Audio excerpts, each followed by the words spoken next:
Bonjour à tous, je suis Elisabeth Meisters, créatrice de l'ashram État de Flow, un lieu de retraite et ressources en ligne et en immersion, une sorte de résidence d'artiste où vous venez honorer votre énergie yin pour retrouver un chemin de création fluide et harmonieux.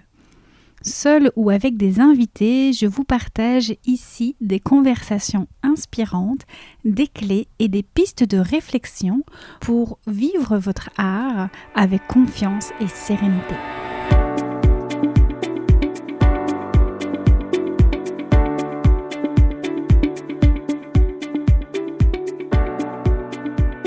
Il est très fréquent que nous créons, nous œuvrons, nous agissons pour les mauvaises raisons.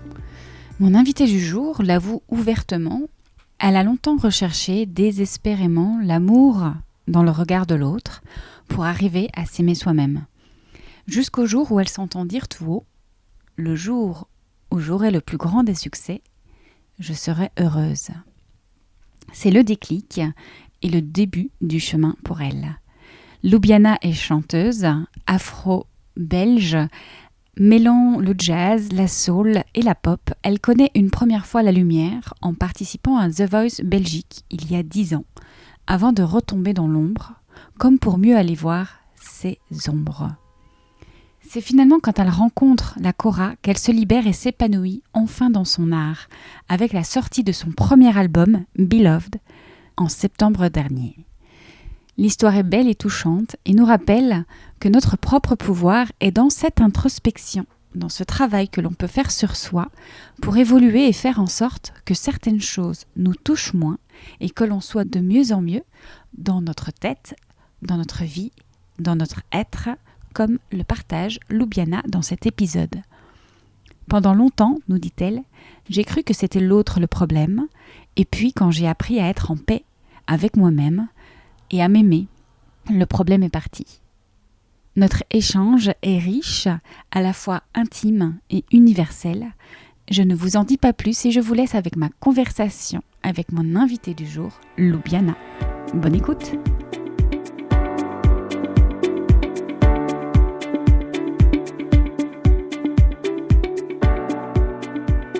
Bonjour Loubiana. Bonjour. Bienvenue à ce nouvel épisode. Je suis vraiment heureuse de te recevoir aujourd'hui. On est à Paris dans ton label. Tu as sorti un album, Beloved, récemment en 2021. Tu as un podcast qui s'appelle Be. On va parler de tout ça parce que Be, c'est être et c'est un sujet qui me parle beaucoup.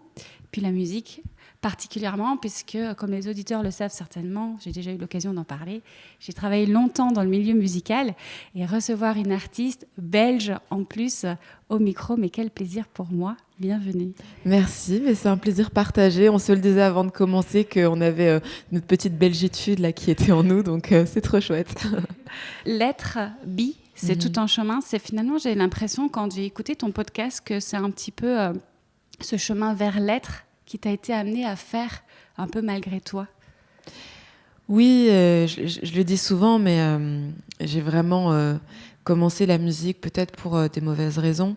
Parce que c'est sûr quand j'étais petite, que j'étais sur scène, en un coup on m'écoutait, on m'applaudissait. Et puis même pendant les fêtes de fin d'année, à Noël par exemple, je faisais beaucoup de petits spectacles devant mes proches, mes parents. Et j'avais l'impression d'un coup que voilà, tous les regards étaient sur moi. Et je me suis un peu identifiée, je me suis un peu perdue dans cette quête d'être chanteuse, d'être sur scène. Et j'ai pendant longtemps recherché désespérément cet amour dans le regard de l'autre pour arriver à m'aimer. Et ce qui a été dur, c'est que je me suis rendu compte que malgré les scènes, malgré les passages radio et malgré le fait que j'étais de plus en plus suivie, je me sentais pas plus remplie à l'intérieur, quoi. C'est ça, parce que finalement on était à l'extérieur et peut-être le chemin il est là, c'est de passer de l'extérieur à l'intérieur. En tout cas, moi, je crois qu'à un moment donné, ça a été un peu un chemin inévitable pour moi parce que je me suis dit, je veux être heureuse en fait, je veux me sentir bien. Et à chaque fois, je visais un nouvel objectif en me disant, une fois que j'aurai réussi, je me sentirai mieux. Une fois que j'aurai ça, je serai enfin comblée. Et en fait, à chaque fois, je voulais plus. En fait, un jour, je me suis entendue dire tout haut à un proche, le jour où j'aurai le plus grand des succès, je serai heureuse. Et là, quand j'ai dit ça à haute voix, je me suis dit, oula, il y a un truc qui va pas, quoi. Parce que la vie, elle est ici et maintenant. Elle est pas dans le futur, et un futur qui peut-être sera avec plus de succès. Et puis en plus, il y a tellement de choses parfois qu'on perd dans la vie, ou en tout cas on se dit purée, mais j'avais toutes ces choses-là à portée de main, je m'en suis même pas rendu compte. Et donc j'ai décidé d'honorer un peu plus le moment présent et d'apprendre à m'aimer. Ouais. Oui, le self-love, c'est quelque chose dont tu parles beaucoup. Apprendre à s'aimer, c'est une clé. Être là pour soi, être présent pour soi. Je pense que l'amour dans sa globalité est la clé. Il y a cette phrase que dit Eckhart Tolle que je trouve très juste, c'est aimer, c'est se voir à travers l'autre. Et je pense que quand on s'aime, en tout cas quand on apprend à s'aimer, à se respecter, on montre aussi le chemin pour les autres. Moi, je sais que je me laissais beaucoup, entre guillemets, marcher dessus pendant très longtemps, parce que moi, je me respectais pas. Et je voulais tellement plaire aux autres que je faisais tout pour être aimée, pour être appréciée. Et au final, les gens ne me respectaient pas forcément, parce que c'est l'image que je renvoyais. Si moi, je me laissais marcher sur les pieds sans rien dire, les gens estimaient que c'était OK, en fait. Et donc, au plus tu t'aimes, au plus tu te respectes, au plus les gens aussi derrière vont se dire OK, mais c'est une personne qui... Enfin, je pense que c'est inconscient, mais on commence à traiter les gens d'une certaine façon. Tout est une question d'énergie, je pense, dans la vie. Et je pense qu'en effet, la première clé, c'est déjà de s'aimer, et bien sûr, d'aimer l'autre. Et quand je dis aimer l'autre, c'est pas... parce que c'est facile d'aimer ses parents ou ses proches, enfin, quoique. Mais en tout cas, c'est facile, entre guillemets, d'aimer quelqu'un qui est gentil avec nous. C'est plus difficile d'aimer quelqu'un qui a un avis différent du nôtre. Quelqu'un qui est parfois proche de nous, mais qui a une vision de vie complètement différente. Et pourtant, l'amour, c'est ça, c'est se reconnaître dans l'autre et savoir que parfois tout part de la peur et d'un manque d'amour. Donc voilà, c'est tout un chemin que j'ai fait. En même temps, quand tu dis la différence, parfois nous renvoie à quelque chose qu'on n'a pas envie de voir en soi. Ah, ouais. Tu sais, ça me fait penser à ce que ma amie me disait quand j'étais petite. Je me souviens, je rentrais de l'école, j'étais énervée. Il y avait une fille dans ma classe qui m'insupportait. Donc, on a peut-être tous connu ça, quelqu'un à l'école ou quoi, ou dans notre entourage, ou peu importe, qui nous énerve. Et chaque fois, je rentrais et je disais à ma amie, ouais, elle m'énerve, elle a fait ça, elle a fait ça. Et je m'attendais à ce qu'elle me dise, mais ouais, elle est insupportable. Et elle me disait toujours, mais qu'est-ce qui chez elle te rappelle toi, en fait, qu'est-ce qu'elle fait que toi, tu penses faire aussi et tout. J'étais en mode, mais rien du tout, moi, je suis pas comme elle et tout.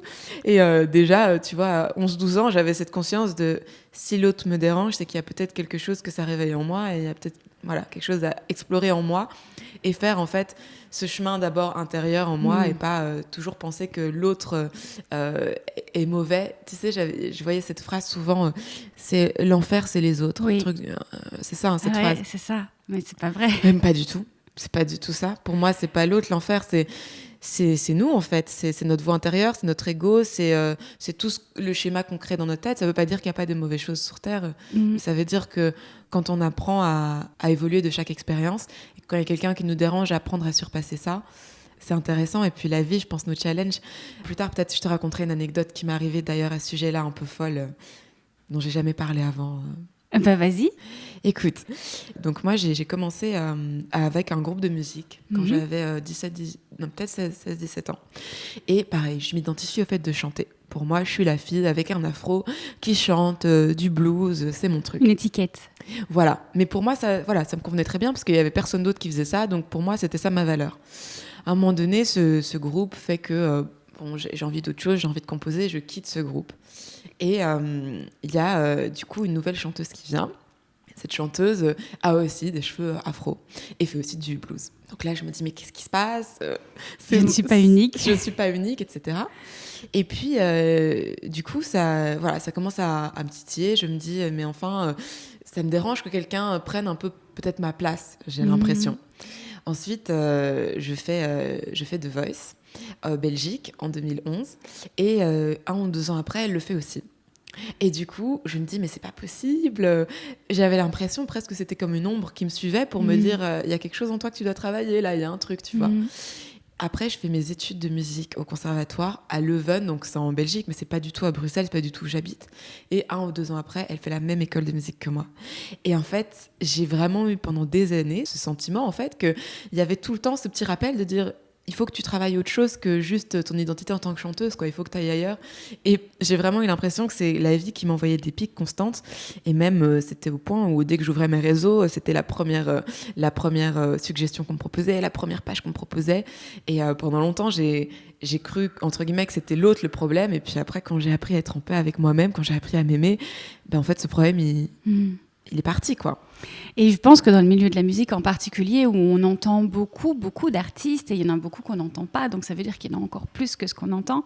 On parle beaucoup quand on est entrepreneur de concurrence, de marque, etc.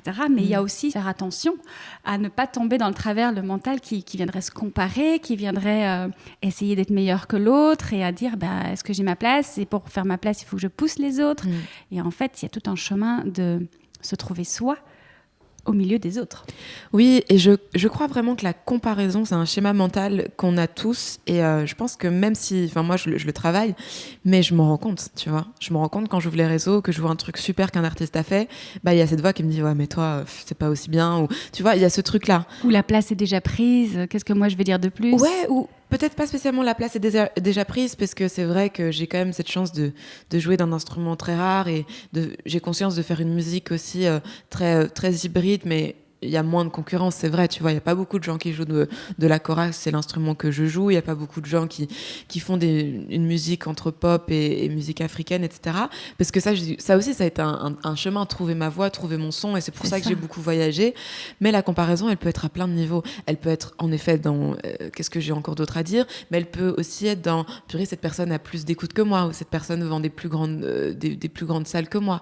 Mais qu'on soit artiste ou pas, ça peut être cette personne à, je sais pas moi, est en couple et ça a l'air d'être mieux que moi. En fait, c'est toutes ces images constantes, et les réseaux sociaux, c'est vrai, amplifient un peu ce sentiment-là, si on fait pas attention aux comptes qu'on suit et aux personnes qu'on suit, de purée, chez les autres ça va et chez moi ça va pas, quoi. Donc c'est à partir du moment déjà où on se rend compte que c'est pas la vérité, que c'est vraiment la voix dans notre tête, que c'est l'ego, c'est pas notre âme, déjà tu deviens l'observateur. Donc moi j'essaye de faire ça, j'essaye de prendre du recul. Ça veut pas dire que j'ai pas encore ces pensées-là, et ça veut pas dire que ça me touche pas, parce qu'il y a des jours parfois où je me dis, où tu te sens mal et t'as l'impression que ça va mieux chez les autres. Mais déjà j'arrive à dissocier cette pensée et à ne pas la faire mienne, tu vois. Oui, tu as parlé, tu as dit le mot observateur, on parlait d'être avec Bi, tu as lu le livre de Eckhart Tolle qui parle de ça, d'avoir cette posture d'observateur, observer nos émotions, observer ce qui nous traverse. Et là, c'est comme un pas de recul, finalement, c'est vraiment la posture yin, c'est la posture de l'être, pour ensuite revenir en soi, dans notre justesse, dans notre cohérence, et réaliser qu'en fait, autour, c'est d'autres acteurs, c'est d'autres choses, mais ça n'a rien à voir avec nous. Oui, ça me fait aussi penser aux 4 accords Toltec, avec ce principe de rien prendre personnellement, et de ne pas savoir d'où part l'autre, et de ne pas faire de suppositions. Après, franchement, voilà, moi, je vais pas mentir. Bien sûr, il y a encore des fois où si quelqu'un vient toucher quelque chose qui résonne en moi, je vais le prendre personnellement et je vais me dire, oula, qu'est-ce qui se passe ? Mais déjà, avoir ces clés-là, en fait, ça permet de se rendre compte qu'on n'est pas dans un truc où on subit, en fait. Et que c'est pas le monde est comme ça et moi j'essaye de me débrouiller entre. C'est de se rendre compte, et c'est aussi le thème que j'aborde beaucoup dans mon album, c'est qu'on a un propre pouvoir. Il y a un titre que j'ai écrit qui s'appelle Fighter et qui parle de ça, et son propre pouvoir, il est là, en fait. Il est dans cette introspection, ce travail qu'on peut faire sur soi, et pour évoluer et faire en sorte que certaines choses nous touchent moins, et qu'on soit de mieux en mieux dans notre tête, dans notre vie, dans notre être. Mais c'est à chaque fois que tu atteins certaines couches, il y en a de nouvelles, quoi. Tout à fait. C'est sans fin, et en même temps c'est passionnant, et en même temps moi je sens que parfois j'ai besoin aussi de légèreté, de laisser un peu tout ça de côté pour y revenir. Voilà, je pense aussi qu'on est sur Terre aussi pour vivre l'expérience de l'ego aussi, et pour apprendre à se trouver et se retrouver avec cet ego. Donc voilà, je pense que c'est tout un chemin. C'est ça, et c'est accepter de vivre le chemin, que le chemin est là, mais de ne pas se mettre la pression à chaque instant, mais voilà, d'aussi ressentir que ça nous allège, en effet, d'aller voir parfois dans cette posture d'observateur, d'aller changer des croyances, des comportements. Ça allège, et c'est ça qui permet de continuer le chemin. Ouais, exactement. On entend beaucoup dans ton podcast, dans ton parcours, avant ton album, il y a eu différents moments qui t'ont donné l'impression parfois que les autres te laissaient tomber, ou alors cette idée qu'en te respectant, tu as acquis le respect de l'autre. on a cette idée que c'est pas le sort qui s'acharne contre nous finalement, c'est sortir de ça. Il y a besoin de changer, de pivoter dans notre réception des événements, passer de la victime à la souveraineté. En tout cas, je pense que on se rend pas compte, mais parfois il y a des situations dans nos vies qui se répètent, peut-être sous différentes formes, mais ça revient toujours sur le même sujet et on retombe dans des mêmes travers. Et quand il y a certaines choses qui se répètent beaucoup, parfois il faut se dire, ok, qu'est-ce que moi je fais ou quelles sont mes actions peut-être inconscientes que je fais qui permettent ces situations-là. Et c'est vrai que voilà, moi j'ai eu un parcours de musique supérieure où on m'a fait doubler, on m'a dit que j'étais pas à ma place. Je me suis sentie pendant des années, pendant mes études de musique, vraiment très moquée et humiliée par le corps enseignant, mais aussi par les élèves, parce que j'avais des lacunes en ear training, donc c'est le solfège, c'est toutes les notions de notes. Et c'est vrai que j'ai parfois laissé des professeurs, ou même des élèves, me dire des choses qui étaient au-delà de mes limites, en fait. Mais je les ai acceptées. Je dirais peut-être pas que forcément, quand on se respecte, les autres nous respectent, mais je pense que les gens sentent où on peut plus aller. Tu vois, quand on me dit des choses, les gens sentent à ma réaction que je vais pas m'énerver ou je vais pas rétorquer, mais ils sentent que là, c'est peut-être le pas de trop, tu vois. Donc aujourd'hui, je pense que c'est ça, c'est s'écouter, et aussi sentir les personnes qui sont bien et qui sont positives dans nos vies et les personnes qui le sont pas. Ça aussi, c'est vraiment important de bien s'entourer.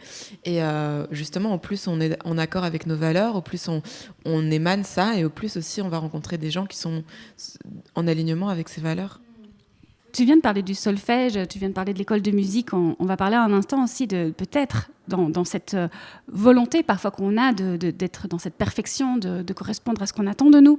Et finalement, le chemin, parfois, en étant moqué ou en étant comme ça non reconnu par le corps professoral ou autre, d'être poussé finalement à aller chercher qui on est, c'est quoi notre patte à nous, c'est quoi notre instrument à nous. Toi, tu as trouvé ton instrument en route, mais peut-être aussi que s'il n'y avait pas eu cet instrument, tu serais encore resté dans cette émotion-là, dans ce sentiment-là, jusqu'à trouver ce qui te correspond vraiment et qui est cet alignement qui est toi, qui est ton expression à toi.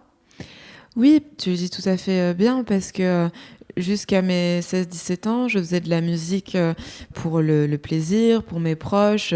J'avais eu quelques petites expériences un petit peu à l'école où on avait fait une parodie d'une de mes chansons, etc. Mais globalement, les gens étaient assez enthousiasmés par ce que je faisais. Et donc, moi, ça me caressait dans le sens du poil, quoi. J'étais très contente. Et puis, à 17 ans, en arrivant au conservatoire, j'ai eu une énorme exposition médiatique la même année, parce que j'ai fait justement The Voice en Belgique. Et en même temps, je rentrais au conservatoire, on m'a refusé de 2 examens d'entrée avec des propos assez humiliants. Et l'école qui m'a acceptée m'a fait doubler ma première année et m'a dit, mon professeur de chant m'a dit, écoute, je m'en souviendrai toujours, j'attendais les résultats de mon examen. J'attendais dehors dans la cour, elle est venue me voir dans la cour et elle m'a dit, écoute Lubiana, je pense que tu devrais garder la musique comme hobby, tu devrais peut-être arrêter tes études. Et je crois qu'à nouveau, j'ai pas réagi en fait. Toujours dans ce truc où j'ai laissé un peu les gens parler comme ça. Toi, tu savais que c'était ta vie. À ce moment-là, En fait, à ce moment-là, j'ai eu une énorme claque. Oui, parce que c'est violent quand même. Ouais, j'ai une énorme claque. Je me suis dit, mais attends, moi, ça fait des années que je me construis en tant que chanteuse, que pour moi, je suis chanteuse. C'est ma première identité, c'est être chanteuse. Et là, tu me dis que c'est pas pour moi et qu'il faut que j'arrête. Je double et puis je décide de quand même revenir l'année d'après. Je vois mes professeurs qui me regardent avec tu vois, ils sont las, quoi. Ils se disent non, mais encore celle-là. Elle insiste. Elle insiste. Je sens que quand le professeur en cours de solfège me pose une question et que je réponds à côté, je sens les élèves qui rigolent. Tu vois, genre vraiment, elle comprend rien. Je fais mes examens devant des jurys qui ont la tête baissée, qui m'arrêtent en plein milieu, qui me disent non, allez, c'est bon, maintenant tu peux t'arrêter. Toutes ces humiliations, en fait, ces petites couches.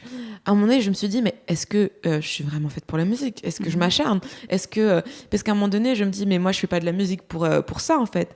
J'arrivais à un stade où l'idée des examens m'angoissait à un point où je prenais des anti-anxiolytiques. La nuit, je tremblais, mais toute la nuit, j'étais en sueur. Je pleurais tous les jours et j'arrivais à ces examens comme ça. Je chantais, j'accrochais mon micro je prenais mon micro des 2 mains, je fermais les yeux. J'étais là, j'espérais que ce soit fini. Je chantais plus pour le plaisir, j'avais perdu ma passion, je savais même plus pourquoi je chantais. Et à ce même moment, à cette même période, j'étais du coup en première ou en deuxième, troisième année, le succès médiatique de The Voice était fini. J'avais plus de salles de concert qui se remplissaient, ma musique était presque plus écoutée, et tous les gens que je croisais dans la rue me disaient « Oh, mais t'as arrêté la musique, oh, c'est dommage, t'aurais pu faire carrière. » J'avais 19 ans, et moi je me disais « J'ai raté ma chance, j'ai raté ma voix en fait. » Parce que c'est sûr que quand t'es dans la TV des gens tous les jours pendant des mois, quand d'un coup ils te voient plus et qu'ils t'entendent plus, ils se disent « C'est fini, c'est voilà. » À un moment donné, je vivais en fait un sentiment de... Je me sentais vraiment, vraiment plus bactère, quoi. Et j'avais ce sentiment que... pourquoi je fais de la musique, en fait ? Si aujourd'hui, on m'applaudit plus, si aujourd'hui, on me félicite plus et qu'au contraire, on me dit que j'ai pas ma place, qu'est-ce que je fais ? Comme si on t'avait enlevé tout le pourquoi qui était voilà. avant. En un coup, là, je commence à me dire, mais qui je suis ? J'ai l'impression de plus avoir de valeur. J'ai l'impression de plus rien valoir, en fait. Et là, je commence à me dire, je vais pas tenir. Et je commence à demander à la vie un signe. Mais vraiment, c'était des pleurs, des sanglots, quoi. Je disais, mais j'ai besoin d'un signe. S'il vous plaît, est-ce que la musique est faite pour moi ? Est-ce que... J'étais dans un état de désespoir. Et j'ai commencé à faire... ce rêve où je me voyais vraiment en apesanteur avec une sorte de harpe sur mes genoux, mais plus petite. Et chaque fois que je me réveillais de ce rêve, je sentais un calme en fait. Et puis mon mental reprenait. Et puis j'ai commencé à faire ce rêve plusieurs fois. Et moi, il faut savoir que j'étais très dans... Non, il faut que j'ai réussi à 19 ans, il faut qu'à 21 ans, je sois disque d'or, il faut qu'à 23 ans, je sois au sommet de ma carrière. J'avais 21 ans quand je faisais ce rêve. Je me voyais en train de jouer une sorte de harpe. Et mon mental, tu vas pas commencer un instrument maintenant à 21 ans, t'arrives déjà pas à bien chanter, tu galères déjà au solfège, qu'est-ce que tu vas faire à prendre un nouvel instrument ? Et donc, je commence à quand même me poser des questions parce que ces rêves, ils reviennent souvent, très souvent. Et je demande à un ami très proche, je lui dis, écoute, j'arrête pas de faire ces rêves où je me vois en train de jouer d'une harpe. Aide-moi à trouver, c'est quoi cette harpe, quoi ? Et on cherche, il m'envoie la harpe d'Astérix et Obélix, c'était pas ça. Il m'envoie toutes sortes de trucs, on cherche, on s'envoie des trucs, je dis... non, je comprends pas, je sais pas, c'est pas la harpe de mes visions. Je dis, c'est que c'était un trip, quoi. À ce moment-là, mes examens de fin d'année arrivent et je dis à ma maman, écoute, il faut que je te parle parce que je faisais un peu mes études de musique, je m'accrochais pour elle parce que elle accordait quand même beaucoup d'importance au conservatoire et à avoir un diplôme, etc. Et donc du coup, on est partis toutes les deux à Majorque et le jour où on arrive, on marche sur une sorte de colline et là je lui explique en fait, je lui dis écoute maman, là j'en peux plus, je tiens pour mes études pour toi parce que je sais que c'est important, mais là j'en peux plus quoi, je fonds vraiment en larmes et là elle me dit écoute, j'avais pas compris que c'était aussi douloureux que ça pour toi et je sens qu'elle a compris, je sens qu'elle comprend que là mon bien-être passe avant les études et le lendemain sur la Grand Place j'entends ce son, j'oublierai jamais. Tu reconnais ? Non, je reconnais pas. J'entends juste un son. Le plus beau son que j'ai entendu de ma vie. Je sais pas d'où ça vient. Je m'arrête, je regarde partout autour de moi, je dis c'est quoi, ça vient d'où, c'est quoi ? Là, ma maman me dit je crois que ça vient de cette personne qui joue sur la Grand Place. Je vois cet homme qui joue de cet instrument. Et là, je sais pas comment t'expliquer. Je dis, je vais jouer de cet instrument, c'est ça. Appel. Il faut que je joue. Et là, elle me dit, mais tu m'as dit la veille que t'arrêtais la musique. Maintenant, tu me parles de cet instrument. Je fais une vidéo de ça. J'ai pas encore capté que c'était l'instrument de mes rêves. Je sens juste que j'ai eu un coup de foudre. Je sais pas comment expliquer. Je rentre chez moi en Belgique. J'ai préparé un stage parce que je faisais des petits stages pour les enfants. Et je me dis, je vais imprimer des photos d'instruments de musique. Je tape instrument de musique, dessin. La première image, c'est la kora qui m'apparaît, alors que ça fait des mois que je cherche cet instrument. Au même moment, mon ami m'envoie, c'est la kora, parce que je lui avais envoyé la vidéo, et je vois harpe traditionnelle d'Afrique de l'Ouest. Et là, je comprends que la harpe que je vois dans mes rêves, c'est la kora. Et là, pour moi, c'était le signe que j'attendais. Et la kora, elle m'a donné des ailes. Elle t'a libérée certainement aussi. Ce que j'entends, c'est comme à un moment donné, tu as lâché prise. C'était comme face au mur, en fait. J'en peux plus, j'étouffe. J'arrête de me battre, j'arrête d'être dans le contrôle. Et c'est comme si à ce moment-là, l'univers t'ouvre les bras et dit « Ok, c'est bon, maintenant tu peux y aller. Voilà, synchronicité, je t'ouvre, je te mets la solution devant toi. » Mais tu vois, je crois que ça arrive souvent comme ça dans le lâcher prise. Mais moi, j'ai l'impression qu'à ce moment-là, j'étais j'étais pas dans le lâcher prise, j'étais dans une douleur extrême. Et je pense aussi que parfois la vie, elle nous donne des signes quand quand on n'en peut vraiment plus, et que là l'univers se dit ok, là on va l'aider. Parce que j'ai eu 2 énormes signes dans ma vie. J'ai eu celui-là, et puis j'ai eu ce signe dont on va peut-être parler plus tard, et qui a donné naissance à mon album Beloved. C'est quand j'étais aux États-Unis.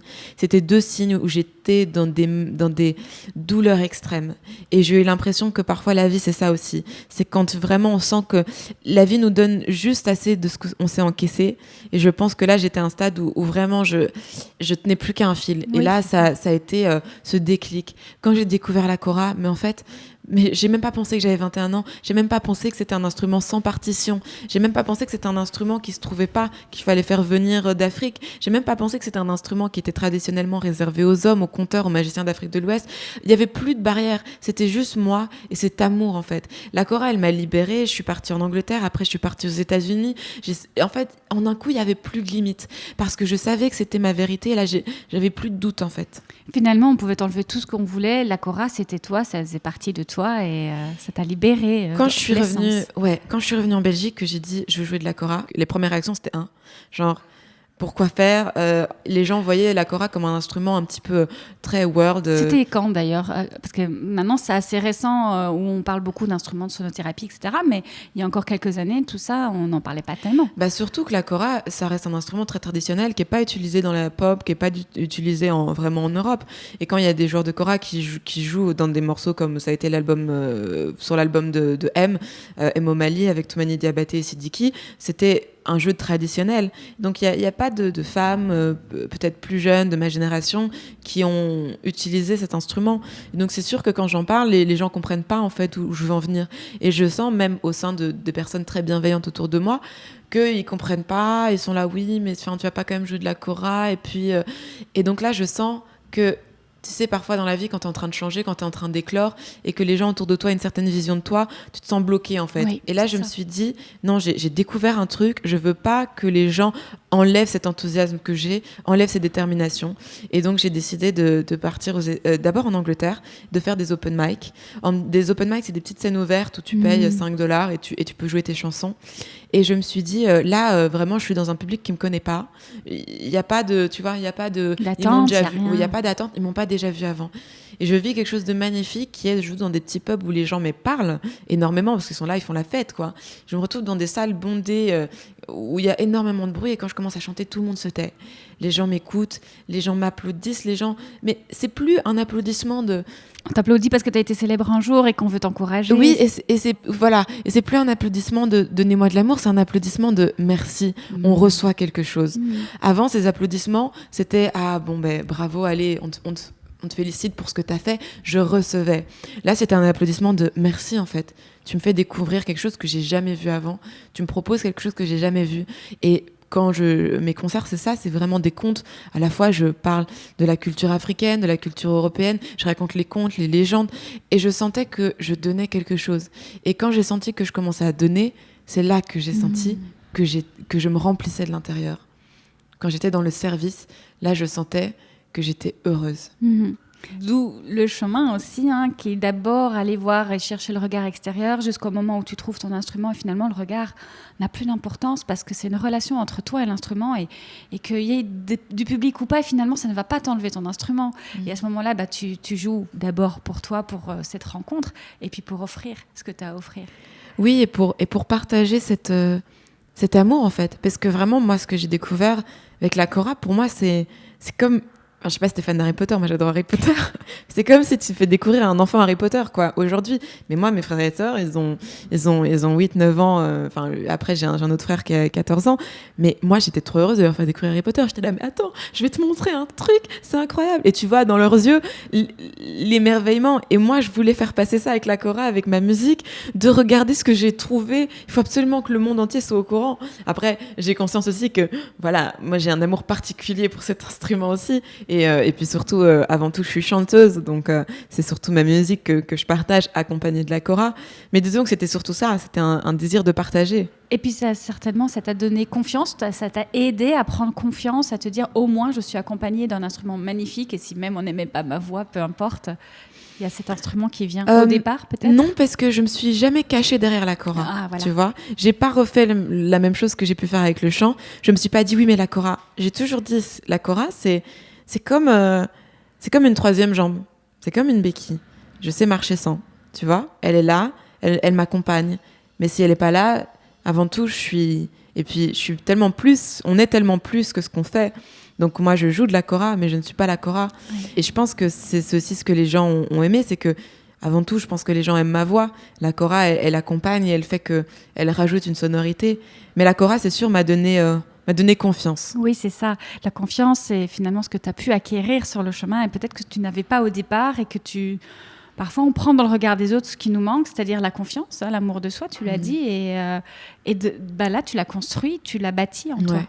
Et c'est vrai aussi que je vais paraître un peu folle, mais au début, moi, je serrais ma kora dans mes bras tout le temps. Je m'endormais avec ma kora dans mes bras. Je jouais 8 heures par jour et à la fin, c'est un instrument qui est basé sur des patterns. Donc, il y avait presque un côté où tu tombes dans une transe, où le mental, il est plus là, en fait. Et t'es juste dans un truc de jouer. C'est fabriqué avec une peau animale, c'est fabriqué avec une calebasse qui est un fruit. Ensuite, il y a une peau, en effet. Et c'est des cordes de pêche. Donc, c'est un instrument très organique qui est vraiment fait de la terre. D'où la relation particulière que tu peux avoir avec. Et c'est aussi l'un des rares instruments que tu poses sur toi. Et donc, la forme de l'instrument fait que tu ressens toutes les vibrations. Oui, c'est vrai que moi, ma kora... il y a peu de gens qui peuvent la porter parce que j'ai peur qu'elle cogne, qu'elle casse. Tu vois, c'est presque comme un enfant, quoi. Ouais. Tu vois, presque comme... Enfin, j'ai pas d'enfant, mais j'imagine que quand t'es parent, au début, ton nouveau-né, tu veux pas juste le donner dans les bras de tout le monde. Tu veux le chérir, tu veux faire attention. Bah, c'était un peu pareil avec mon instrument, quoi. C'était un amour fusionnel aujourd'hui. Encore, évidemment. Mais elle m'a accompagnée, quoi. Je me sentais pas seule parce qu'elle était là. Mmh. Et ça me fait penser à cette relation que certains peuvent avoir avec un tambour chamanique. J'avais reçu Caroline ici au micro qui fabrique des tambours chamaniques et qui expliquait parfois certains de ses clients qui recevaient ces tambours qu'elle fabrique main d'ailleurs, avaient cette relation et parfois dormaient avec le tambour. Et quand on joue du tambour, on a aussi cette vibration. Quand moi je joue le zag drum, j'ai cette vibration. Mmh. Quand on joue des bols chantants, des bols tibétains, etc., les bols de cristal, on a ces vibrations. C'est ça aussi qui t'a peut-être permis d'aller dans une musique plus intuitive. Est-ce qu'on peut parler de ça ? On parlait de solfège tout à l'heure. Est-ce que, du coup, ça t'a permis d'aller t'exprimer différemment ? Oui, et juste avant de répondre à ta question, je voulais rebondir sur ce que tu venais de dire, sur le fait que tu parlais de toi qui jouais, mais aussi d'autres personnes. Je pense qu'on est tous... foncièrement créatif. Je pense que quand on était enfant, on passait notre temps à jouer, à créer, même si c'était jouer quelques notes de piano. Un enfant qui arrive dans une pièce, il y a des instruments de musique, il va vouloir toucher. Il se dit pas qu'il va jouer faux. Ouais. Il se dit pas je joue bien, je joue faux, il va vouloir jouer. Et je pense que quand on grandit, quand on devient adulte, on se dit ouais mais j'ai pas le niveau, c'est trop tard. Et combien de personnes viennent me voir en disant oh j'aurais aimé chanter, oh j'aurais aimé, mais en fait il faut être en contact avec sa créativité. Il faut, si on aime écrire et que c'était ce qu'on aimait faire, écrivez. Si ce qu'on aimait faire c'était inventer des petites chansons, en fait je pense que quand on grandit on estime que si c'est pas parfait, si c'est pas bien, ça vaut pas la peine. Mais au contraire, notre créativité elle a besoin d'être nourrie et ça revient à cet enfant qu'on était, qui est encore en nous, qui a besoin de s'exprimer. Et je pense que c'est pour ça qu'il y a tellement de gens qui aujourd'hui jouent de la musique sans forcément penser aux résultats, à ce que les gens vont penser, mais pour le simple plaisir de faire ça. Et donc vraiment j'invite les auditeurs de État de Flow à être justement dans le flow. Et je pense que le flow vient aussi quand on se reconnecte à ce qu'on aimait faire quand on était enfant. Et pour répondre à ta deuxième question, enfin à ta première question en vrai, oui bien sûr, la kora, le fait que ce soit un instrument sans partition, sans accord, et puis aussi qu'il n'y ait pas 20 000 tutoriels sur YouTube et plein de choses où je me disais oui mais il y a déjà plein de gens qui jouent mieux que moi, ça m'a décomplexée. Mais je pense que c'est ce qui nous bloque tous en fait à entreprendre des choses dans la vie, c'est de se dire oui mais les autres, et on revient à la comparaison, se dire oui mais les autres ils font déjà ça tellement mieux que moi, pourquoi est-ce que moi je vais commencer ? Juste parce que ça fait du bien, juste parce que ça nourrit notre être, et juste pour ça en vaut la peine. Il y a beaucoup la question de légitimité qui arrive et qui est questionnée justement, qui est interrogée. La vibration, ça te parle? La vibration, on en a parlé, la vibration de l'instrument sur ton corps quand tu joues. Au quotidien, tu essaies d'avoir cet environnement qui te nourrit. Est-ce que tu sens qu'un lieu, un environnement particulier, une relation particulière, que ce soit avec un instrument, mais que ce soit avec ton entourage, peu importe, tu as conscience de tout ça? Moi, je sens en tout cas quelque chose, une vibration forte quand je regarde les animaux. Mais tu sais, mais même juste un petit chien dans la rue, mais je sais pas, mais tu vois un petit animal, je sais pas, il y a un truc en toi, mais je crois qu'on n'est pas, enfin, je suis pas la seule à l'avoir. Il suffit de regarder sur Insta les petites vidéos des petits chats ou en fait, les animaux, mais même le son des oiseaux. Quand je vois ces animaux, je trouve qu'il y a quelque chose de tellement innocent, de tellement pur, et on est justement dans cet amour, cette forme d'amour en fait sans jugement. Et beaucoup de gens qui ont des chiens, par exemple, disent ça, que le chien est un animal qui donne, qui aime sans condition. Il est toujours content de nous voir, il va toujours nous donner de l'amour, il va pas nous juger sur ce qu'on a pu faire ou pas faire. Et je pense que on a beaucoup à apprendre de ces animaux qui sont dans quelque chose, mais peut-être aussi qui me rappellent aussi les enfants. Oui. Tu vois, j'ai aussi beaucoup de tendresse quand je vois des enfants, parce que il y a quelque chose de tellement spontané. Un enfant, il est pas content, il va pleurer. Un enfant, il veut faire un câlin, il va faire un câlin, mais il est pas dans le mental encore, tu vois. Oui, bien sûr. On est dans l'être, on est dans la présence. Ouais. Et donc ça, c'est sûr que ça me touche. Après, évidemment, la nature. Hein. Et il faut pas spécialement aller dans la forêt, juste le ciel. Tu vois, quand je vois les couleurs du ciel, parfois j'avance dans ma journée et je suis là, je regarde la route, je regarde le sol, je regarde les gens. Et puis parfois, je lève la tête et je me dis, waouh, en fait, on est sur une boule qui flotte dans l'air. Et on est dans on vit une expérience incroyable en fait. Ça, le fait de dézoomer un peu, de se dire, parfois on pense beaucoup à ce qu'on veut faire, notre propre vie et ce qu'on n'a pas, et parfois on se dit mais attends, c'est pas ça qui compte en fait. Ce qui compte, c'est cette vibration qu'on fait et qu'on partage sur Terre et qui crée en fait un plus beau présent et un plus beau demain. Tu parles beaucoup de gratitude d'ailleurs. C'est un des sujets de partage, comme un outil. C'est un outil pour toi. Ouais.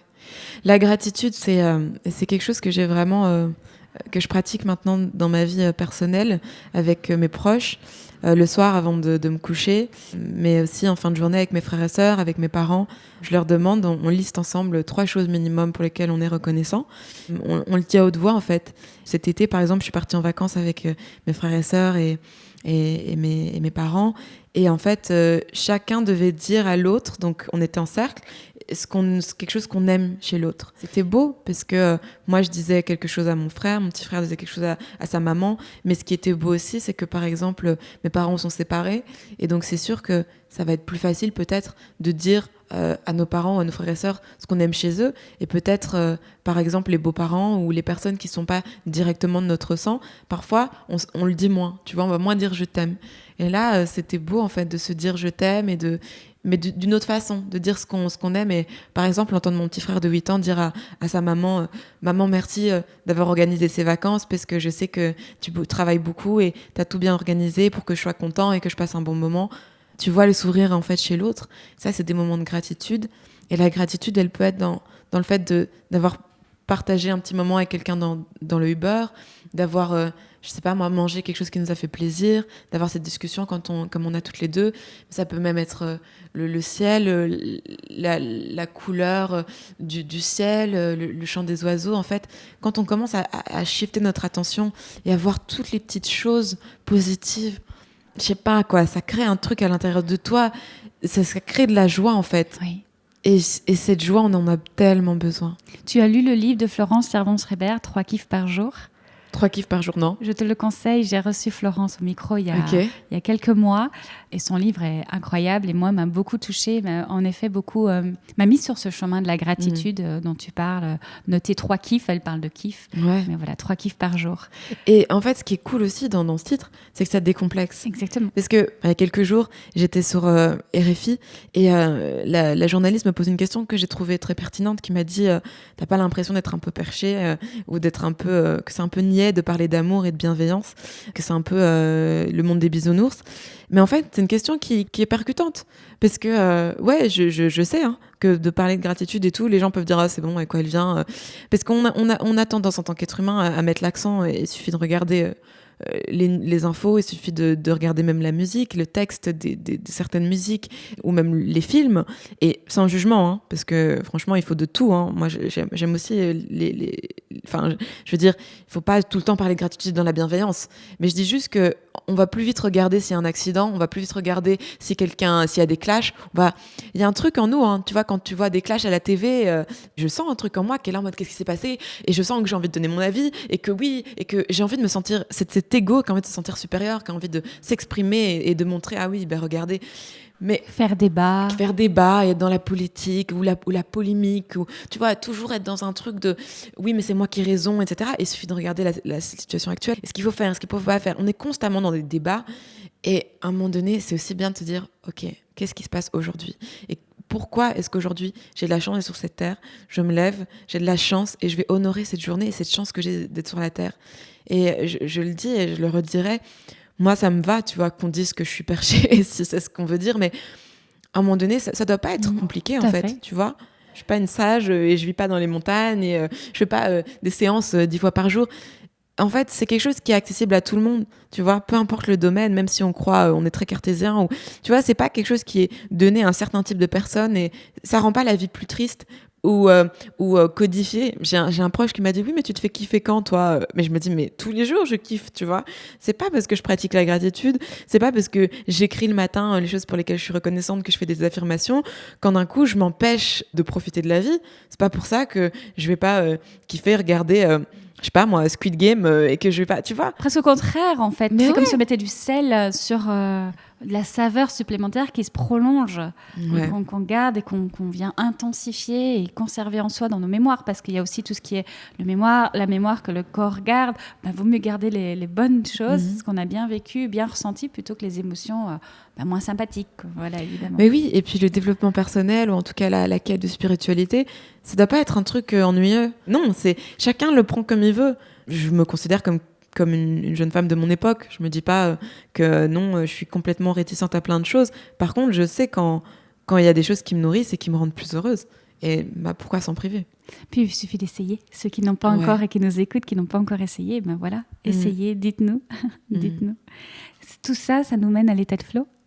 Bien sûr. Qu'est-ce que c'est l'état de flow pour toi, Loubiana? Pour moi, l'état de flow, c'est quand on n'est pas dans le mental. Pour moi, l'état de flow, c'est dans ces moments où on est complètement présent.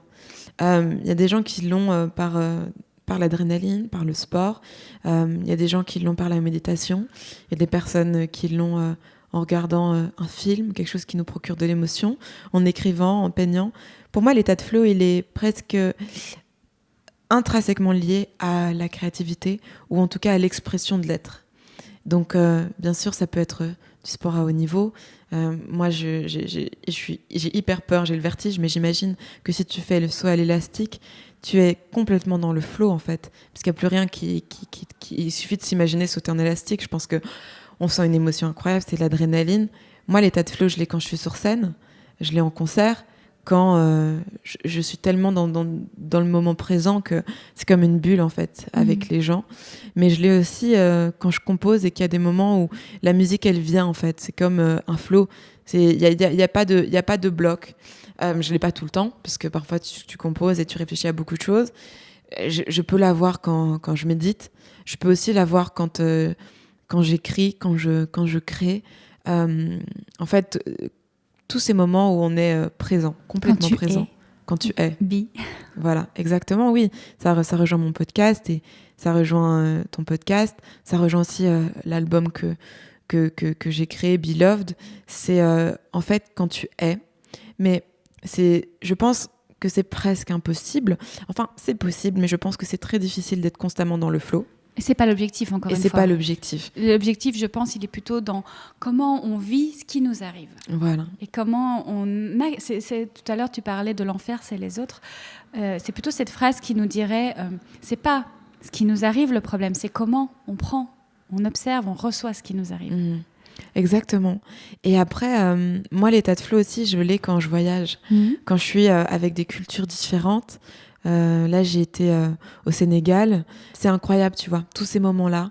Quand je vais me recueillir sur la terre de mes ancêtres au Cameroun, tous ces moments où tu es en contact aussi avec quelque chose de plus profond, en fait. Parce que on peut croire ou non à l'univers, on peut croire ou non à tout ça, mais je pense qu'on peut tous ressentir les énergies. Et c'est pour ça que parfois on se sent attiré par certaines personnes. C'est pour ça que parfois il y a des personnes qu'on sent moins. L'énergie, je pense qu'on est tous d'accord pour dire qu'elle est là, peu importe son niveau. Oui. Oui, oui. Et puis dans ce que tu partageais par rapport à l'état de flow, bon déjà, bien sûr, je note l'idée du flow, le flow de la musique, le flow musical. Mais tu parlais de l'expression de l'être, quand on arrive à s'exprimer, qu'on exprime. Et justement, on n'est pas dans l'état de flow quand il y a blocage. Blocage de l'énergie, blocage de la circulation de l'être, de qui on est. Ouais, mais après je pense que ces blocages ils sont aussi là pour une raison et ils nous permettent justement d'accéder à un nouveau palier en fait. Tout à fait. Et moi en tout cas j'essaye de voir ça, j'essaye d'honorer ces blocages et de me dire voilà, là il y a des choses qui sont compliquées. Je sais que pendant longtemps je me mettais beaucoup de stress pour les émissions TV, tu vois. Quand j'ai fait mon premier C'est à vous, Taratata, j'étais vraiment dans ce stress et en même temps tu te dis bah voilà, il y a des choses à travailler. En fait c'est chaque fois des nouvelles étapes, des choses à débloquer. Découvrir des choses sur toi. Voilà. Et pour être de plus en plus dans le flow et être de plus en plus épanoui et avoir de plus en plus ces bulles-là d'oxygène, de respiration dans notre quotidien. Puis évidemment, il y a la lecture. Moi, j'ai commencé ce chemin peut-être avec la musique et puis quand j'ai découvert surtout l'œuvre de Paulo Coelho avec l'alchimisme, mais aussi avec Guerrier de la Lumière.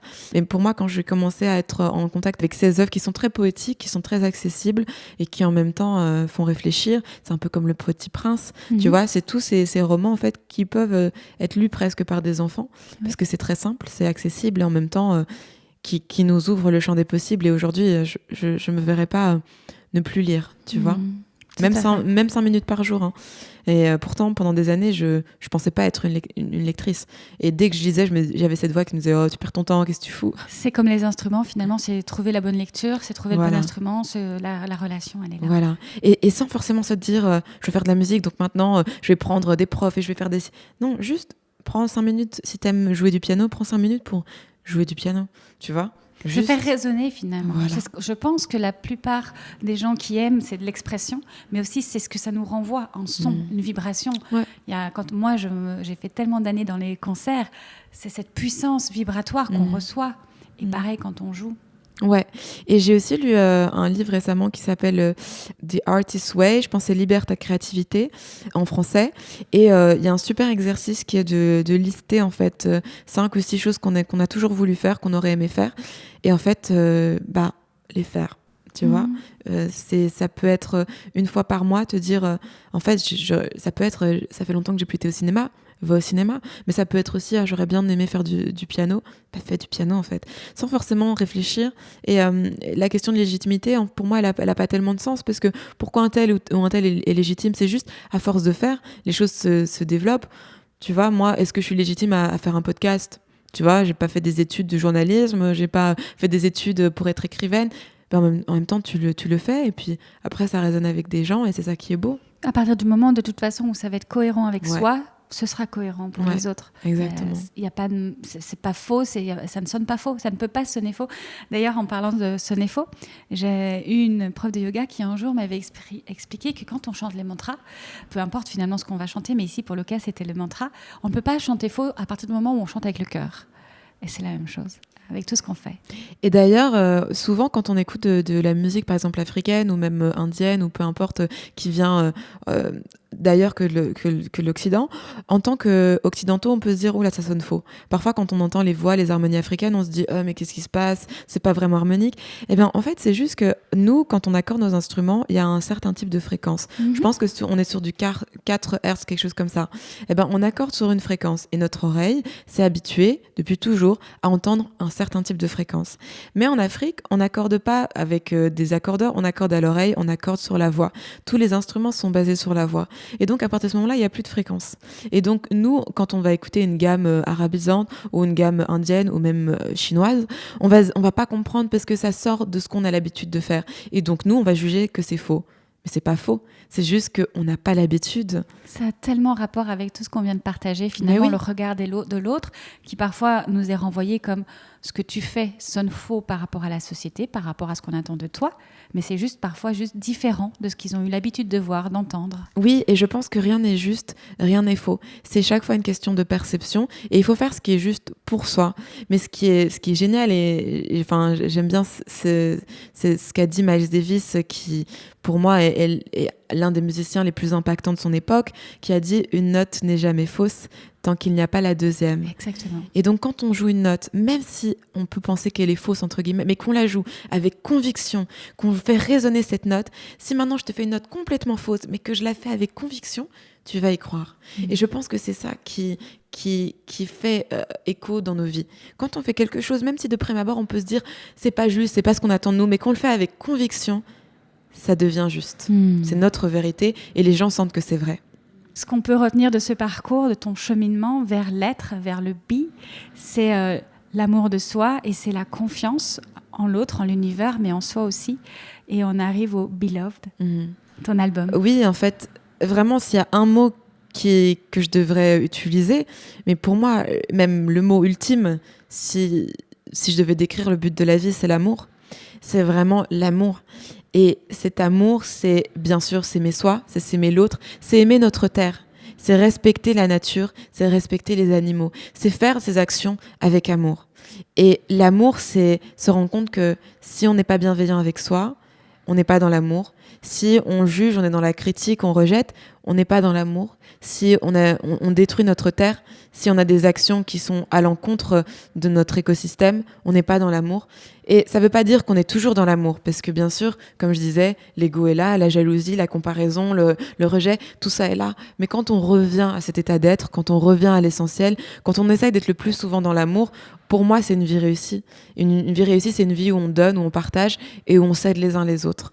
Et donc, en effet, il m'aura fallu 10 ans pour comprendre ça, pour passer de cette jeune fille qui a besoin d'être aimée à cette jeune femme que je suis aujourd'hui qui est dans un profond désir de donner et de partager. Et ce qui est fou, c'est qu'en fait, Beloved, c'est la signification de mon prénom, Loubiana, qui veut dire être aimée. Et je pense que, il m'aura fallu 10 ans. Mes parents l'avaient capté un peu plus tôt que moi. Ils m'avaient donné le prénom. Mais il m'aura fallu 10 ans pour comprendre la signification de mon prénom. Et ce chemin, je le regrette pas. Et c'est ça, c'est aussi quelque chose que je peux conseiller aux gens, c'est de profiter du chemin. Même si aujourd'hui, on n'est pas, entre guillemets, là où on voudrait aller, même si on a des buts, même si on a des rêves, profitons du chemin. Parce que pendant très longtemps, moi, je n'étais jamais satisfaite. Je voulais plus, je voulais être ailleurs. Mais la vie, elle est ici, elle est maintenant. Et il faut en profiter, quoi.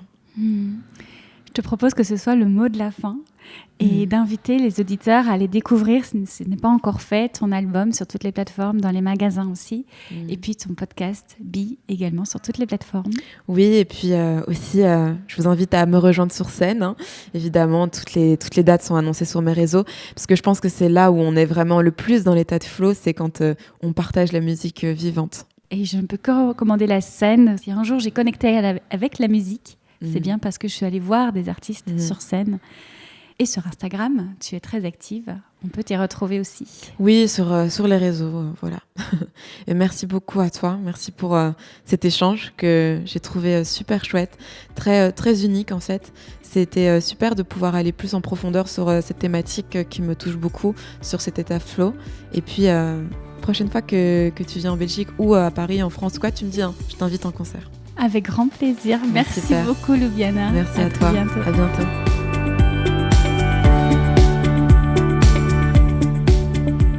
Vous venez de l'entendre, l'état de flow est directement lié à la créativité et à l'expression de l'être. Je me joins à Loubiana pour vous inviter à vous relier à votre flow, juste parce que ça fait du bien, juste parce que ça nourrit votre être. Si vous aussi vous avez envie de mettre davantage de présence et de conscience dans vos interactions avec le monde, de cheminer pas à pas vers l'être et l'amour de soi, d'explorer de manière créative 7 des thématiques centrales du développement personnel et spirituel, d'ouvrir les frontières de la créativité et les champs de conscience et de libérer votre flow pour œuvrer avec plus de cohérence, je vous invite à rejoindre Cohérence, un accompagnement de 4 mois sous forme de cercle avec 5 autres artistes conscients. Cohérence commence en mars. Rendez-vous sur www.étatdeflow.com pour plus d'informations.